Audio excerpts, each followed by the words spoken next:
Dans Jean chapitre 3 au verset 16, la Bible dit ceci. Dieu a tant aimé le monde qu'il a donné son Fils unique afin que quiconque croit en lui ne périsse point, mais ait la vie éternelle. Alors la question que je me pose aujourd'hui, c'est la suivante. Qu'est-ce que la vie éternelle? Et c'est à cette question que nous allons répondre.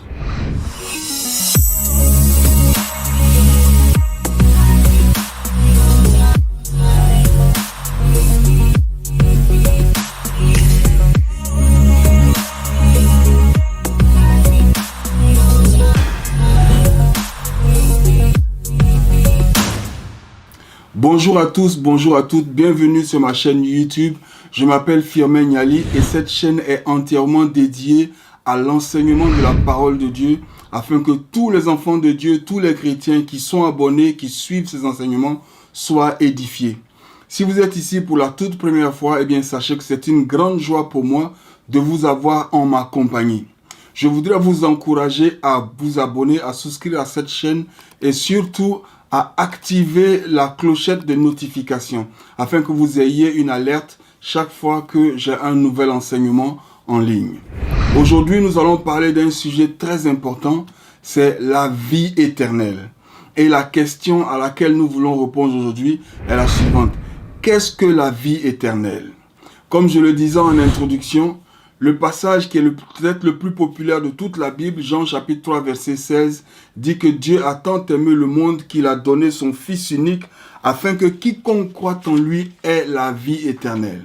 Et donc la vie éternelle est clairement ce que nous avons quand nous mettons notre foi dans le Seigneur Jésus-Christ, quand nous devenons chrétiens. C'est une promesse qui est faite dans la parole de Dieu. Celui qui croit a la vie éternelle.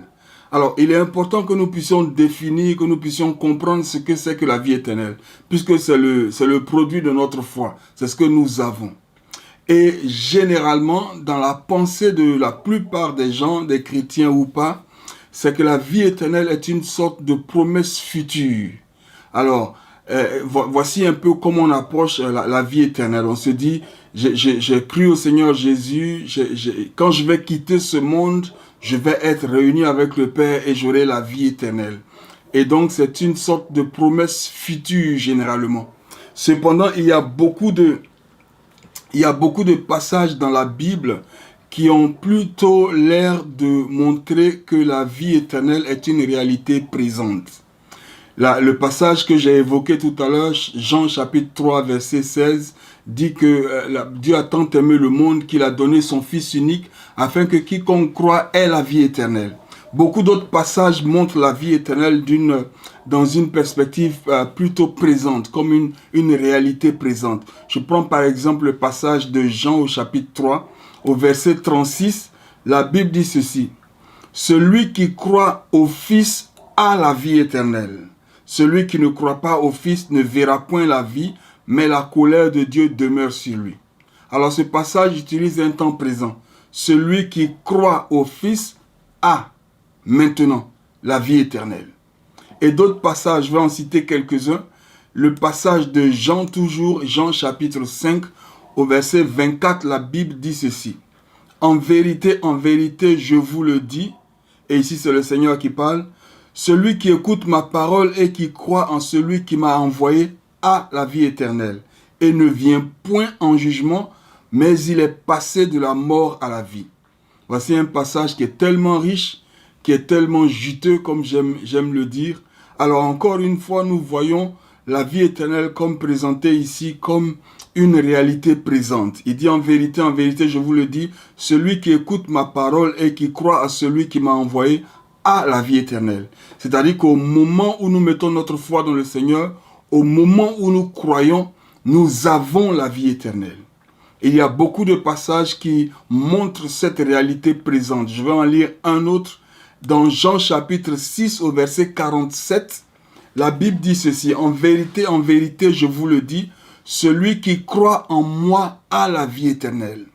En vérité, je vous le dis, celui qui croit en moi a la vie éternelle. Et dans le même livre de Jean au chapitre 10, quand le Seigneur parle ici, il dit encore au verset 28, je leur donne la vie éternelle. En parlant de ces brebis, bien sûr. Il dit, je leur donne la vie éternelle, elles ne périront jamais et personne ne les ravira de ma main.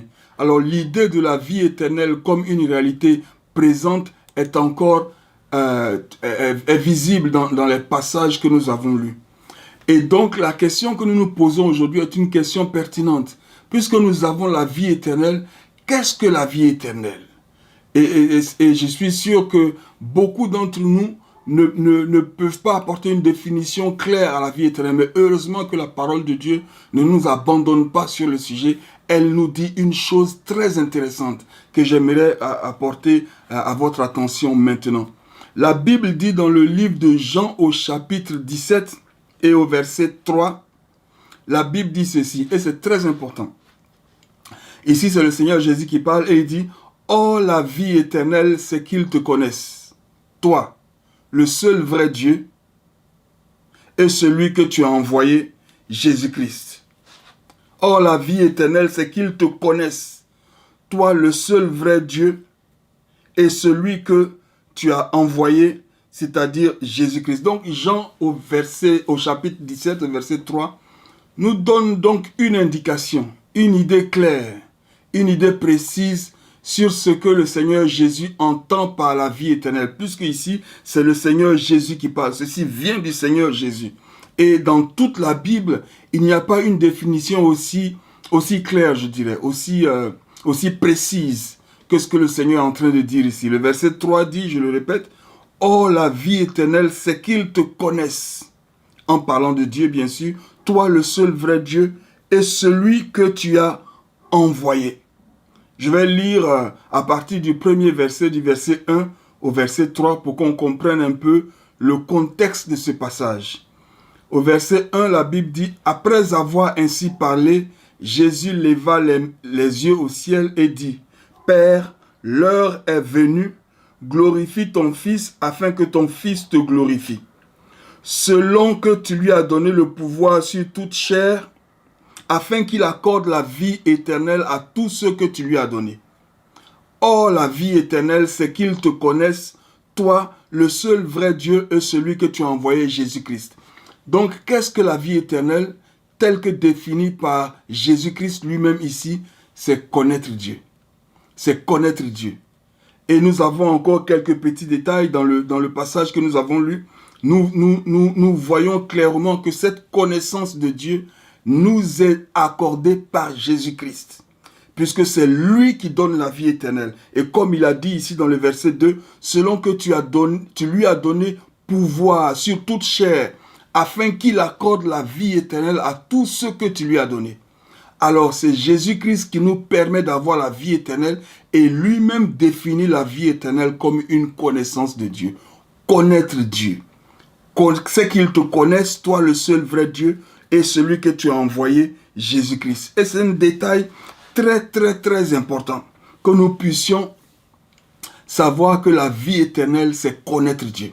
Alors, ce que nous allons faire dans les quelques minutes qui suivent, c'est de chercher à comprendre ce qu'il entend par connaître Dieu.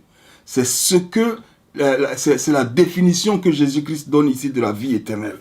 Connaître Dieu. Alors, quand nous lisons toujours dans le chapitre 17, et nous descendons au verset 25, la Bible dit ici, et ici, c'est Jésus-Christ qui parle encore. C'est ce qu'on appelle la prière sacerdotale du Seigneur, dans le chapitre 17 du livre de Jean. Et il dit au verset 25, « Père juste, le monde ne t'a pas connu, mais moi je t'ai connu, et ceux-ci ont connu que tu m'as envoyé. » Le monde ne l'a pas connu.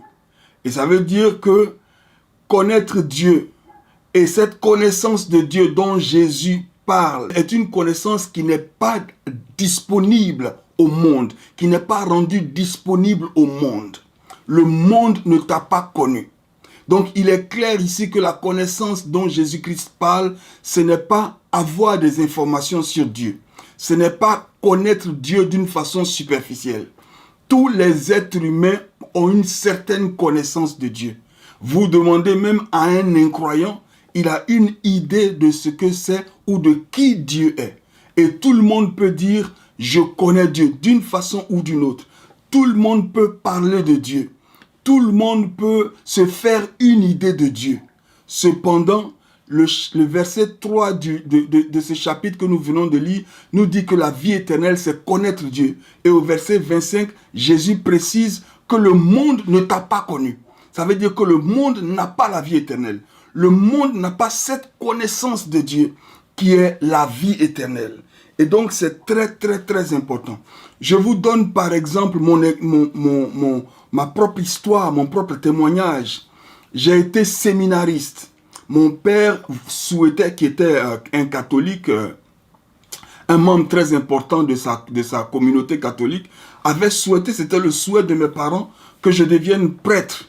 Et c'était un honneur dans une famille d'avoir un prêtre catholique. Et j'ai été au séminaire. Mais j'ai été au séminaire tout jeune. J'ai étudié. J'ai entendu des choses sur Dieu. J'ai fait des cours de religion. Mais je n'avais pas connu Dieu. Je ne connaissais pas Dieu. Ma rencontre avec le Seigneur Jésus-Christ s'est faite plusieurs années après. J'étudiais Dieu. J'entendais parler de Dieu. J'étais à la messe tous les matins. Je suivais des cours de religion, mais je ne connaissais pas Dieu. Je ne connaissais pas Dieu du tout. Je parlais de Dieu, mais je ne le connaissais pas. Et un autre exemple dans la Bible, dans le livre de Jean, toujours au chapitre 8, ici Jésus parle à des religieux, à des scribes et à des pharisiens. Et il dit ceci au verset 19. Il dit ceci au verset 19. Ils lui dirent donc, où est ton Père? Jésus répondit, vous ne connaissez ni moi ni mon Père. Si vous me connaissiez, vous connaîtriez aussi mon Père. Jésus parle à des chefs religieux, à des scribes et des pharisiens. Laissez-moi vous dire deux mots sur les pharisiens. Pour être pharisien, il vous faut avoir appris toute la Torah par cœur depuis votre jeune âge. Il vous faut avoir fait des études très poussées de théologie. Il vous faut avoir le caractère et la connaissance nécessaires pour être un gardien de la tradition et de l'héritage religieux et culturel d'Israël. Être pharisien, c'est une lourde responsabilité. C'est une secte élitiste. C'est une élite religieuse dans la communauté juive. Les scribes, eux aussi, ont une formation théologique très poussée, puisque eux, ils ont la responsabilité de veiller à l'intégrité de la parole de Dieu, à sa conservation et à son écriture. Et donc, ce sont des hommes qui ont un niveau d'études religieuses assez élevé. Et qu'est-ce que Jésus leur dit ici au verset 19? Vous ne connaissez ni moi, ni mon Père. Si vous me connaissiez, vous connaîtriez aussi mon Père. Qu'est-ce que ce passage nous enseigne? Ce passage nous enseigne que malgré leurs études, malgré leur vie consacrée, malgré leur niveau intellectuel et théologique, malgré tout ce qu'ils ont fait et appris sur la Torah, ils n'ont pas la vie éternelle. Ils n'ont pas cette connaissance. Et le Seigneur le dit clairement. Vous ne connaissez ni moi, ni mon Père. Dans le livre de Jean, au chapitre 5, au verset 39, le Seigneur leur dit aussi, vous sondez les Écritures en espérant y trouver la vie. Mais moi, je suis la vie et vous ne venez pas à moi.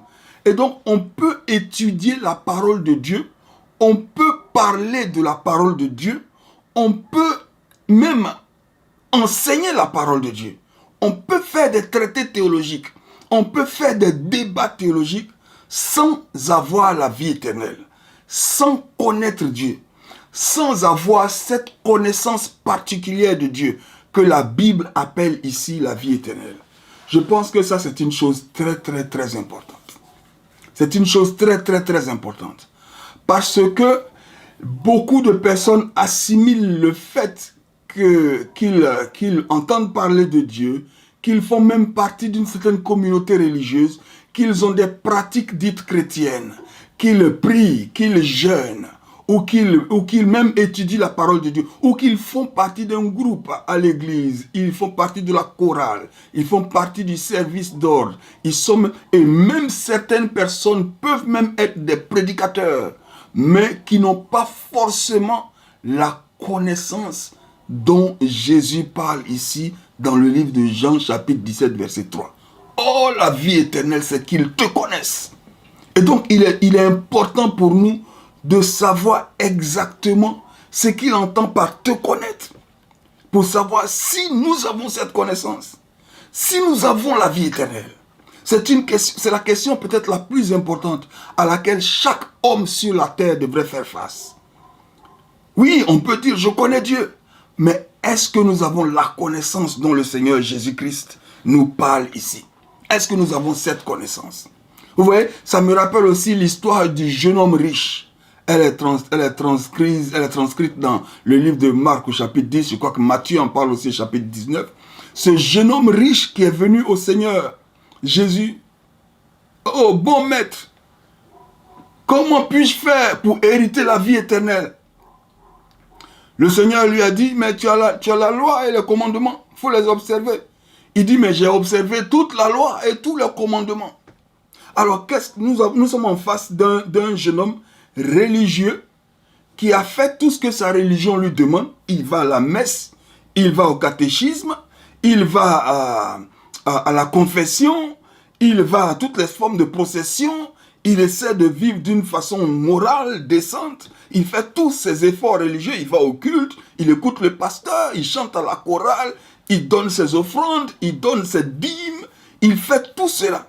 Et il dit au Seigneur, mais j'ai fait tout cela.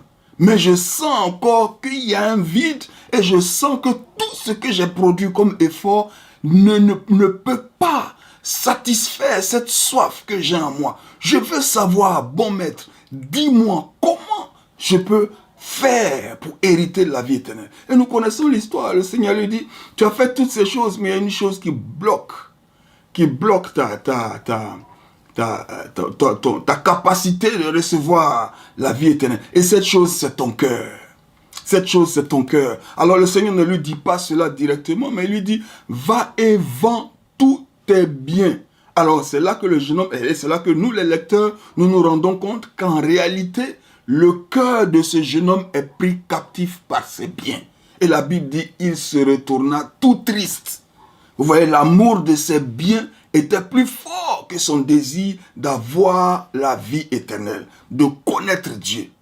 Et voici encore une chose qui peut nous empêcher d'avoir la vie éternelle. Être totalement absorbé par ce désir de s'accaparer des biens et ce désir d'accumuler des biens, être accroché aux choses terrestres, nous empêche de voir les choses célestes. Être accroché aux choses terrestres nous empêche de voir les choses célestes. Et donc, tous ces passages que nous avons lus nous donnent une idée commencent à nous donner une idée de l'importance de la vie éternelle et surtout de l'importance de la compréhension de la vie éternelle. Nous savons que cette vie éternelle, cette connaissance dont le Seigneur parle, est une connaissance qui ne se mérite pas. Et comment cela est-il prouvé? Cela est prouvé par le fait que nous avons les scribes et les pharisiens, qui sont la crème de la religion.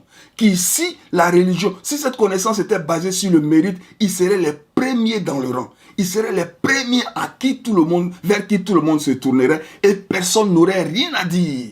Parce qu'ils sont effectivement les premiers dans tout ce qui concerne la religion. Mais ils sont écartés. Le Seigneur Jésus leur a dit, vous ne connaissez ni moi ni mon Père. Vous n'avez pas la vie éternelle. Vous êtes écartés.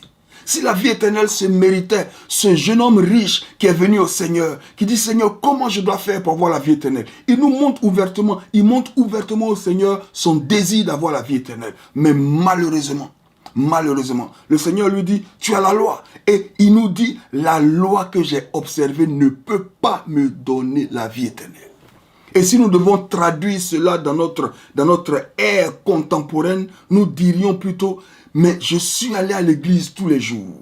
j'ai payé ma dîme tous les jours. J'ai donné des offrandes tous les jours. Je chante dans la chorale. J'essaie de vivre dans la sanctification. Je m'éloigne des bars. Je m'éloigne du cinéma. Je m'éloigne des boîtes de nuit. Je me sépare de certaines personnes. Je ne veux même pas être vu avec des personnes douteuses. Cependant, il y a encore un gros trou, un gros vide dans mon cœur. Je cherche encore la vie éternelle.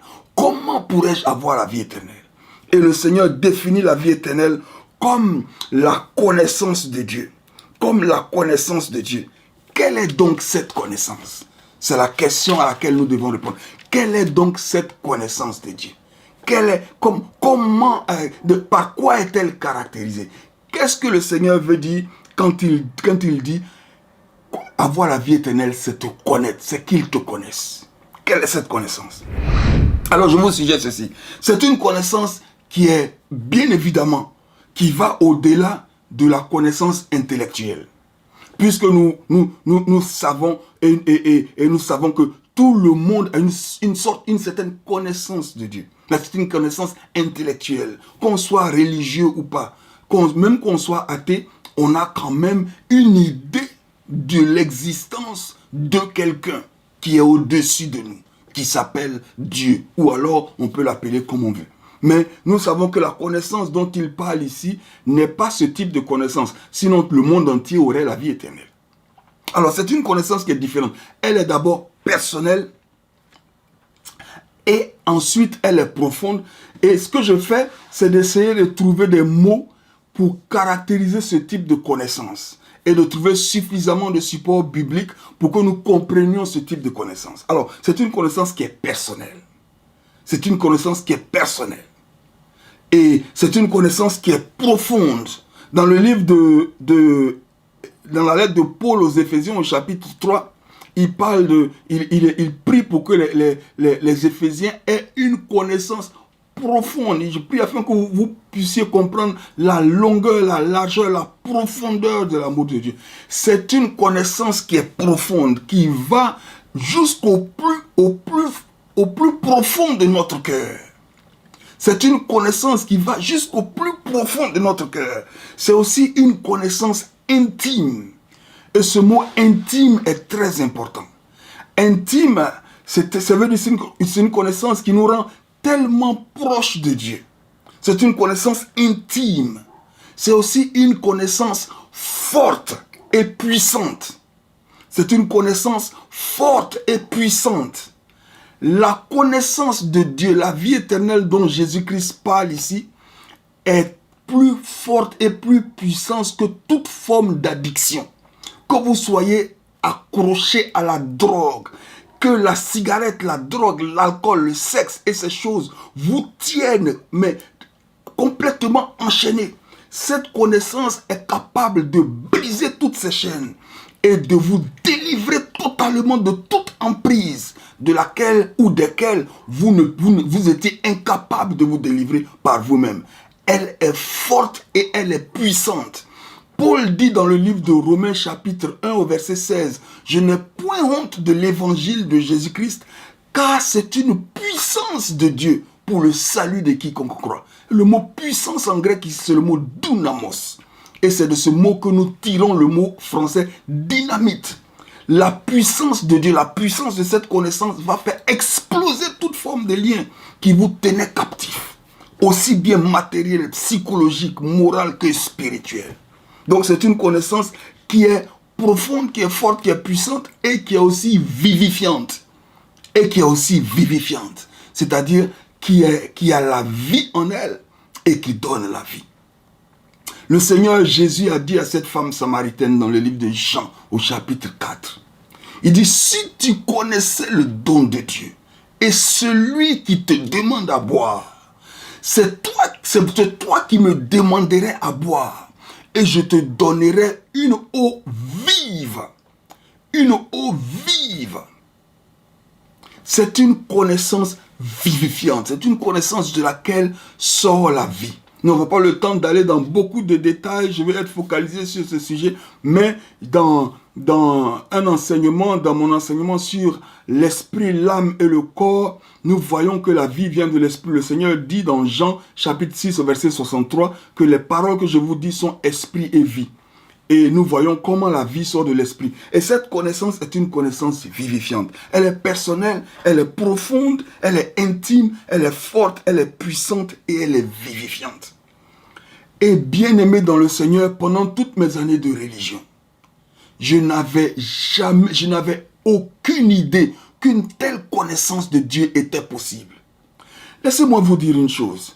Les philosophes de tous les temps ont disserté, ont argumenté, ont expliqué, ont essayé d'expliquer, ont essayé de traiter cette question. La connaissance de Dieu, est-il possible à l'homme de connaître Dieu? Et il est clairement impossible à notre pensée, notre mentalité, notre intellect fini de pouvoir comprendre une réalité infinie. Et philosophiquement, il est impossible à l'homme de connaître Dieu tant que Dieu lui-même ne se révèle pas. Et donc, la connaissance que nous avons ici est une connaissance très intime, est une connaissance qui fait la différence dans la vie de l'individu. En fait, quand Dieu regarde le monde entier, il le sépare en deux groupes. Ceux qui le connaissent et ceux qui ne le connaissent pas. Je vais redire la même chose. Quand Dieu regarde le monde entier, il le sépare en deux groupes. Ceux qui le connaissent et ceux qui ne le connaissent pas. Et donc c'est tellement important de pouvoir comprendre ceci. C'est tellement important. Donc de quelle connaissance parle-t-il? Alors je vais vous suggérer certaines pistes. Quand l'ange apparaît à Marie, à la jeune femme vierge Marie, et il lui dit, Marie, tu auras un enfant. Marie lui dit dans le livre de Luc au chapitre 1 au verset 34, Marie lui dit ceci, comment cela serait-il possible, vu que je n'ai jamais connu d'homme?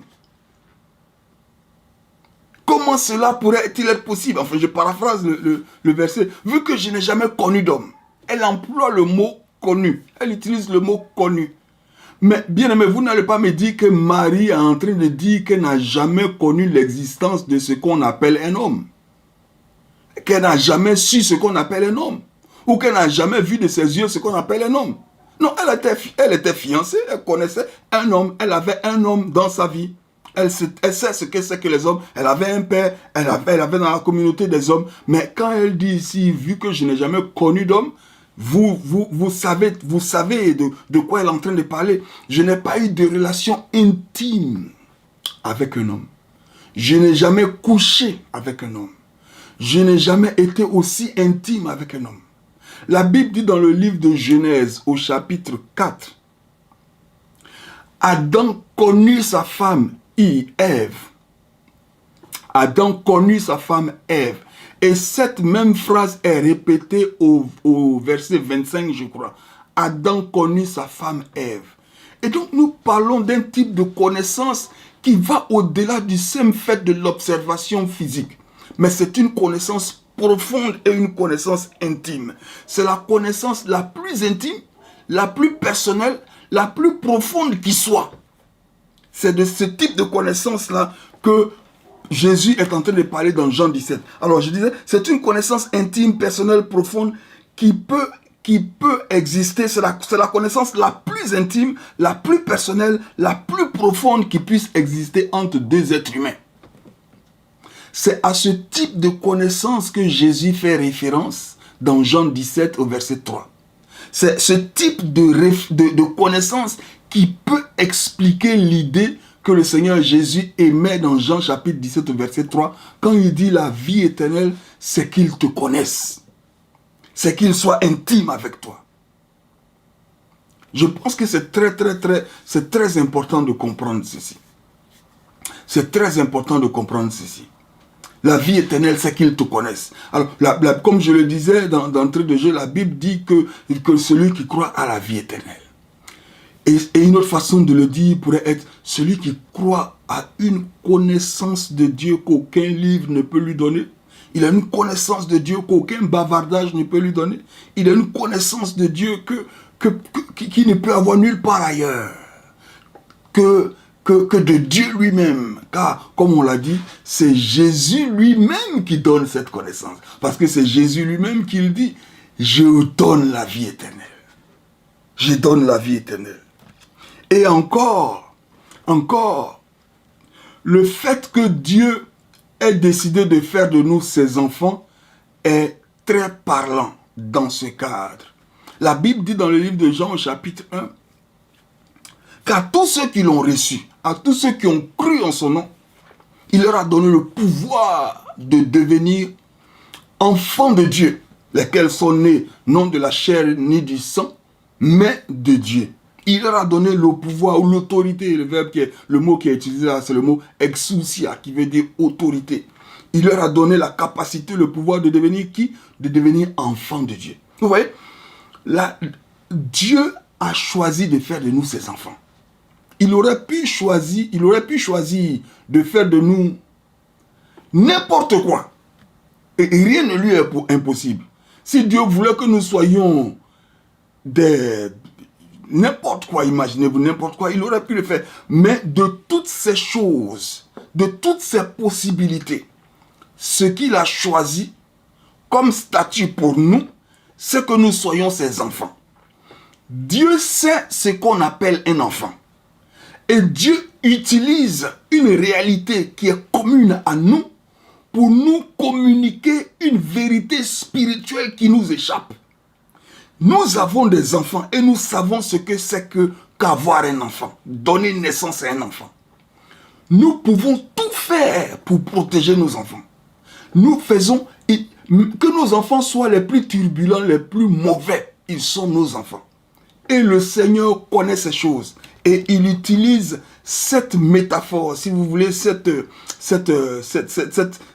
symbole, ce type de relation, pour expliquer le type de relation qu'il désire que nous ayons. Il désire que nous ayons avec lui une relation de père à fils ou de fils à père. Pourquoi c'est important? Parce que la connaissance qui existe entre un fils et son père, c'est une connaissance qu'il n'acquiert pas par les livres. Je ne sais pas si quelqu'un reçoit ce que je suis en train de dire. C'est une connaissance qui ne s'acquiert pas par même étudier son père. Il y a quelque chose qui va au-delà de cela, du visible. Il y a une connexion avec le fils, entre le fils et le père. Vous voyez, nous, les sociétés africaines, chez nous en Afrique, souvent, vous prenez votre enfant et vous le confiez à votre frère ou à votre oncle, et l'oncle devient le tuteur. Mais je vais vous dire une chose. La relation qui existe entre un fils biologique dans la maison, entre un fils et le père, n'est pas la même qui existe entre un fils et le tuteur. On l'appelle fils, on peut l'appeler fils, il fait partie des enfants, mais il y en a pour qui le chef de la maison est le père, et pour d'autres, il est le tuteur. Ils peuvent manger sur la même table, manger dans la même assiette, dormir dans le même lit, jouer ensemble. On les traite, et bien sûr, tout père traite tous les enfants de façon, tout père normal, cherche à traiter tous les enfants de façon équitable.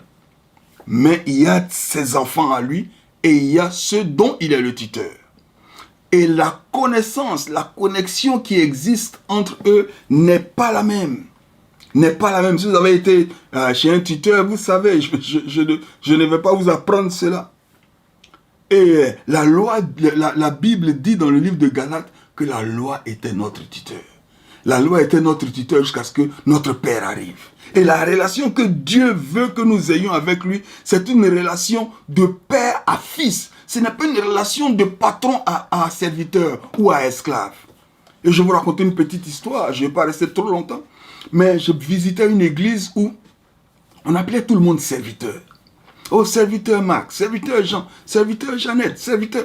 Et j'ai une fois, par curiosité, j'ai demandé au pasteur, je dis, pasteur, mais pourquoi vous appelez tout le monde serviteur?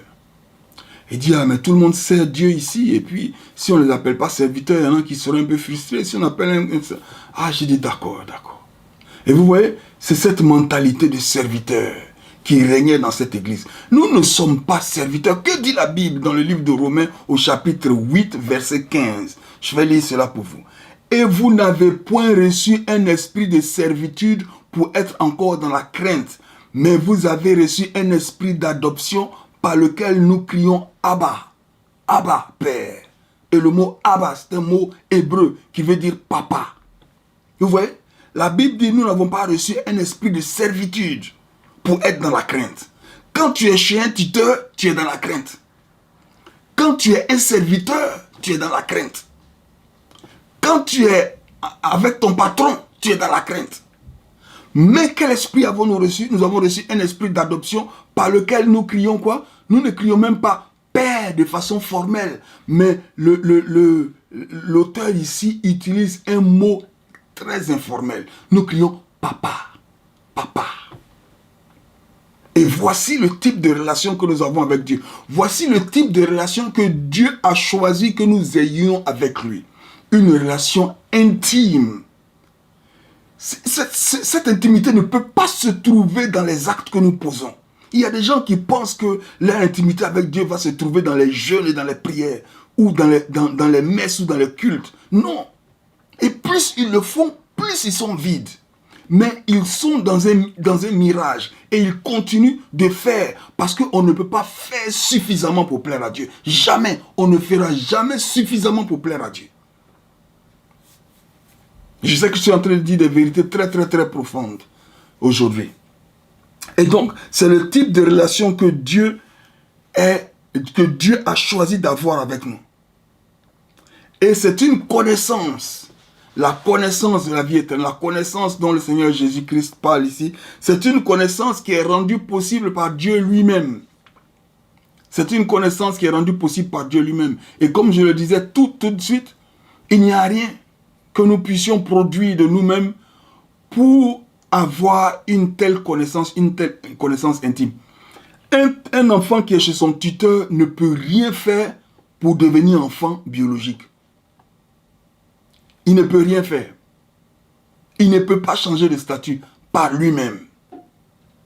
À moins que le tuteur puisse, d'une façon ou d'une autre, lui-même faire de cet enfant qui n'est pas biologique, un enfant biologique, si encore cela est possible. Mais c'est une analogie très forte pour nous amener à comprendre que cette connaissance, cette vie éternelle, qui est la connaissance de Dieu, elle est rendue possible par Dieu lui-même. Elle est rendue possible, pas par nos efforts, mais par Dieu lui-même. Qu'est-ce que la Bible dit dans le livre de Romains au chapitre 8 au verset 29? La Bible dit ceci. Car ceux qu'il a connus d'avance, il les a aussi prédestinés à être semblables à l'image de son Fils, afin que son Fils fût le premier-né entre plusieurs frères. Il y a beaucoup de choses dans ce passage. Mais je vais juste m'intéresser au tout premier mot, ceux qu'il a connus d'avance. Vous voyez, c'est parce qu'il nous a connus d'avance que nous, dans notre vie, un jour, nous arrivons à le connaître. C'est parce qu'il nous a connus d'avance. C'est un autre enseignement. Nous allons peut-être avoir l'occasion de parler de ce qu'on appelle l'élection, la doctrine de l'élection. C'est parce qu'il nous a connus d'avance que nous arrivons un jour à le connaître. Il se révèle à nous selon son dessein, le dessein qu'il a conçu en lui-même depuis l'éternité passée. C'est parce qu'il nous a connus d'avance que nous arrivons un jour à le connaître. Et cette connaissance n'est pas une connaissance intellectuelle, elle n'a rien à voir avec. C'est une connaissance de cœur à cœur. C'est très important de comprendre ceci. Car ceux qu'il a connus d'avance, il les a aussi prédestinés. C'est-à-dire qu'il a planifié, il a destiné avant. Pré, c'est un préfixe qui signifie avant. Et il a déterminé cela avant. Il les a prédestinés à être quoi? À être semblables à l'image de son Fils. La connaissance qui existe entre le Père et le Fils dont il parle ici, c'est cette connaissance qu'il nous a donnée parce que la Bible dit qu'il nous a prédestinés à être semblables à son Fils, afin que son Fils soit le premier-né entre plusieurs frères. Jésus-Christ et nous-mêmes sommes frères. Et je sais que je suis en train de dire des choses qui sont nouvelles dans les oreilles de beaucoup d'entre nous. Mais c'est l'enseignement de la parole de Dieu. C'est ce que la parole de Dieu dit. Et nous sommes partis de Jean chapitre 17, verset 3. La vie éternelle, c'est qu'ils te connaissent. Et nous sommes en train de comprendre cette connaissance. Nous sommes en train de chercher à comprendre la profondeur de cette connaissance. C'est une connaissance qui est rendue possible par Dieu lui-même. Et ici, il dit qu'à ceux qu'il a connus d'avance. Alors nous allons lire un passage qui nous permet de comprendre ce qu'il vient de dire ici. Dans le livre de Matthieu au chapitre 7. Dans le livre de Matthieu au chapitre 7, je vais lire à partir du verset 22. Plusieurs me diront en ce jour-là, Seigneur, Seigneur, n'avons-nous pas prophétisé par ton nom? N'avons-nous pas chassé des démons par ton nom? N'avons-nous pas fait beaucoup de miracles par ton nom? Et au verset 33, le Seigneur répond, il dit, alors je leur dirai ouvertement, je ne vous ai jamais connu. Retirez-vous de moi, vous qui commettez l'iniquité. Qu'est-ce que le Seigneur a dit à ces gens-là? Je ne vous ai jamais connu. Je ne vous ai jamais connu. Alors, réfléchissons un peu à cela. C'est important. Je ne vous ai jamais connu. Le Seigneur ne dit pas, je vous connaissais. Et que pour une certaine raison ou une autre, je vous ai oublié. Non, il dit, je ne vous ai jamais connu. Alors, vous n'allez pas me dire que Dieu ne connaît pas l'existence des êtres humains. La Bible nous montre clairement que Dieu est omniscient, il connaît toutes choses. Dieu connaît le nombre de cheveux que j'ai sur ma tête. Ah, s'il y en a. Dieu connaît toutes choses. Dieu connaît toutes choses, Dieu ne s'informe pas. Cependant, le Dieu omniscient qui connaît toutes choses, il dit ici, au verset 23, alors je leur dirai ouvertement, je ne vous ai jamais connu. Donc il est clair qu'il ne s'agit pas d'une information, d'une connaissance intellectuelle. Mais le Seigneur est en train de dire ici qu'il n'y a jamais eu d'intimité entre vous et moi. Vous n'avez jamais été connu par moi et je ne vous ai jamais prédestiné à être semblable à l'image de mon Fils. Mais ce qui est tragique, c'est que ces gens-là, ils comptaient sur ce qu'ils avaient fait. Plusieurs me diront en ce jour-là, Seigneur, Seigneur, n'avons-nous pas prophétisé par ton nom? N'avons-nous pas chassé des démons par ton nom? N'avons-nous pas fait beaucoup de miracles par ton nom? Et quand on parle de miracles, et bien aimé, il s'agit effectivement de miracles. Un miracle, c'est un miracle. Par exemple, ressusciter un mort, c'est un miracle. Donc, ils ont fait des choses, des grandes choses, des choses miraculeuses. Ils ont prophétisé. Et leur prophétie n'était pas forcément fausse. Ils ont prophétisé. Ils ont chassé des démons. Et ce passage nous fait croire, et il est raisonnable de croire à partir de ce passage, que ces gens étaient des gens qui étaient impliqués à un niveau de ministère assez élevé. Chasser des démons, prophétiser et faire de grands miracles. Et le Seigneur leur a dit, je ne vous ai jamais connu. Donc, vous n'avez jamais eu la vie éternelle. Parce que je ne vous ai jamais connu. Vous ne m'avez jamais réellement connu, même après avoir fait toutes ces choses. Et donc, c'est important que nous comprenions cette connaissance. Elle est au cœur de notre foi, de notre vie spirituelle, de la relation que nous avons avec Dieu. Deux personnes ne peuvent pas être ensemble si elles ne se connaissent pas. Et il y a beaucoup de gens qui marchent avec Dieu sans connaître Dieu. Il y a beaucoup de gens qui n'ont aucune idée des choses que je suis en train de dire. Il y a beaucoup de gens qui comptent sur ce qu'ils font. Il y a beaucoup de gens qui pensent, qui ne savent même pas, qui ne comprennent même pas que la vie éternelle, c'est ceci. Qu'ils connaissent Dieu, qu'ils te connaissent. Il y a une connaissance profonde dans l'homme qui connaît Dieu. Dieu a toujours voulu se faire un peuple. Vous voyez, toute l'histoire de la rédemption, le choix d'Israël, l'appel d'Abraham, et les patriarches, et ensuite le choix d'Israël, et la délivrance d'Israël. Il dit, ne crains Jacob, toi que j'ai aimé, toi que j'ai choisi. Il dit dans le livre de Deutéronome, chapitre 7, au verset 7, ce n'est pas parce que vous êtes un grand peuple, ce n'est pas parce que vous êtes une grande nation que je vous ai choisi, non. C'est parce que je vous aime que je vous ai choisi. Et je vais tenir la promesse que j'ai faite à vos pères. Et donc, Dieu a toujours voulu se faire un peuple. Et nous voyons cela en forme d'ombre et de type dans l'Ancien Testament. Et aujourd'hui, cette promesse se réalise. La promesse qui a été faite à Abraham, c'était la promesse de l'Esprit. Et donc, Dieu qui est Esprit, Dieu est Esprit, et qui cherche des adorateurs qui l'adoreront en esprit. On va avoir l'opportunité de parler de ce passage qui n'a rien à voir avec chanter, mais qui a plutôt tout à avoir avec la réalité et la nature spirituelle de la relation que Dieu désire avoir avec nous. Cette relation étant intime, Dieu veut que nous soyons esprit comme il est esprit. Parce que son intention, c'est d'avoir la relation la plus intime possible avec son peuple, avec ses enfants. Les relations qui est raisonnablement comparable à celle qui existe entre un homme et sa femme. Ne sommes-nous pas l'épouse du Christ? Et ces choses sont importantes à comprendre. Dieu a toujours voulu se faire un peuple. Et il est passé, je dirais, de la relation à distance à la relation personnelle. La relation à distance par les intermédiaires. Vous voyez, si vous lisez l'Ancien Testament, si vous lisez la vie du peuple de Dieu, effectivement, les vérités que je suis en train de vous dire ici étaient dans cette relation, mais elles étaient sous forme de type, d'éléments. Et il y avait beaucoup d'éléments. Et c'est ce que j'appelle la relation à distance, avec des intermédiaires, comme les sacrifices qu'il fallait faire au temple. Pour chaque cérémonie, il faut un sacrifice. Les fêtes, il faut observer la loi. Tout cela était comme des intermédiaires qui définissaient et qui déterminaient la relation. Aujourd'hui, il n'y a pas d'intermédiaire. Dieu lui-même est entré en nous. Dieu lui-même s'est investi en nous. La Bible dit clairement, vous êtes le temple du Saint-Esprit. Il ne s'agit plus d'un temple physique, mais Dieu lui-même. Nous sommes la résidence de Dieu. Voici le niveau d'intimité que Dieu veut avoir avec nous. Voici la vie éternelle.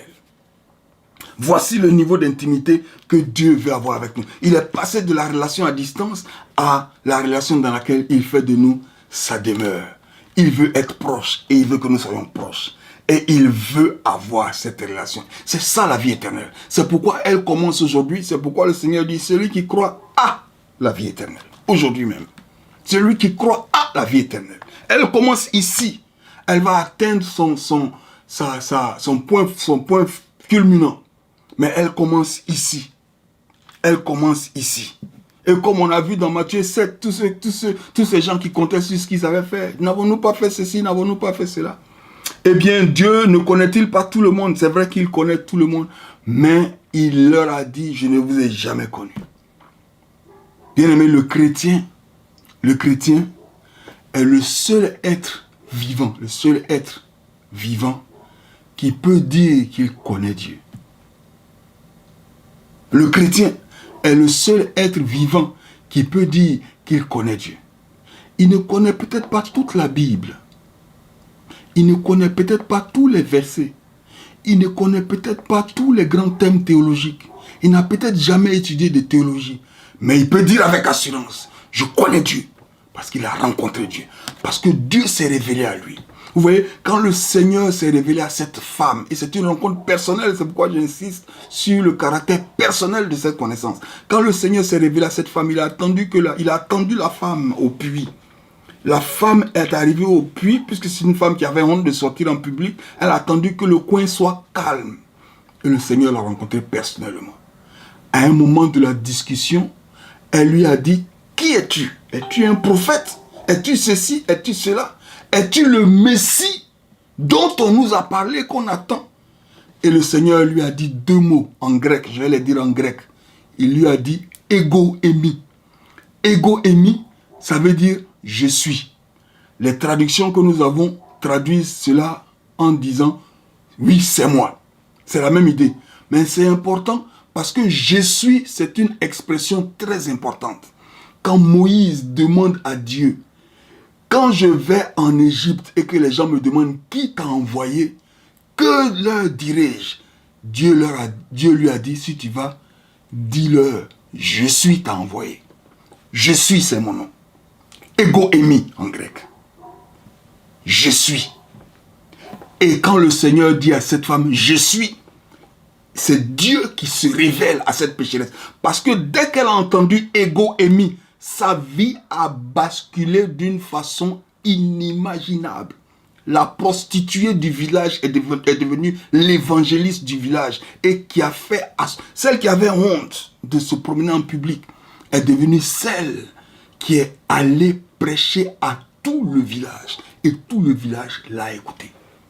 Ego Émi, il lui a donné cette connaissance profonde, intime, puissante, forte et vivifiante. Et donc, le chrétien, même s'il ne connaît pas toute la Bible, il est le seul être humain qui peut dire « Je connais Dieu ». Le chrétien qui ne connaît pas toute la Bible a une connaissance de Dieu que le païen qui connaît toute la Bible ne peut pas avoir. Jamais. Il a cette connaissance de Dieu. Il a cette assurance de la connaissance de Dieu.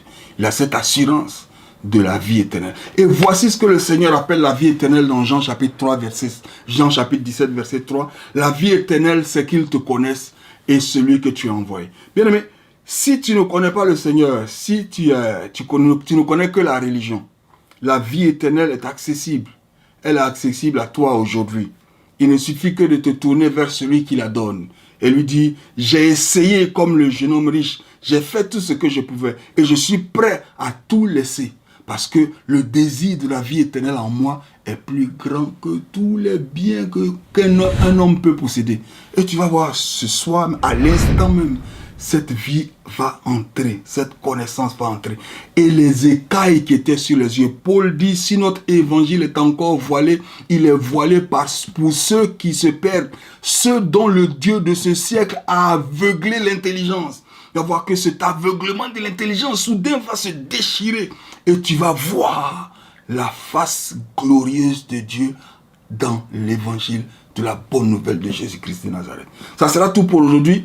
Que le Seigneur te bénisse. Encore une fois, je vous encourage à vous abonner à cette chaîne. N'oubliez surtout pas à activer la clochette de notification. Il y aura beaucoup d'enseignements qui vont venir chaque semaine. Que Dieu vous bénisse en attendant de vous voir à la prochaine vidéo. Shalom chez vous.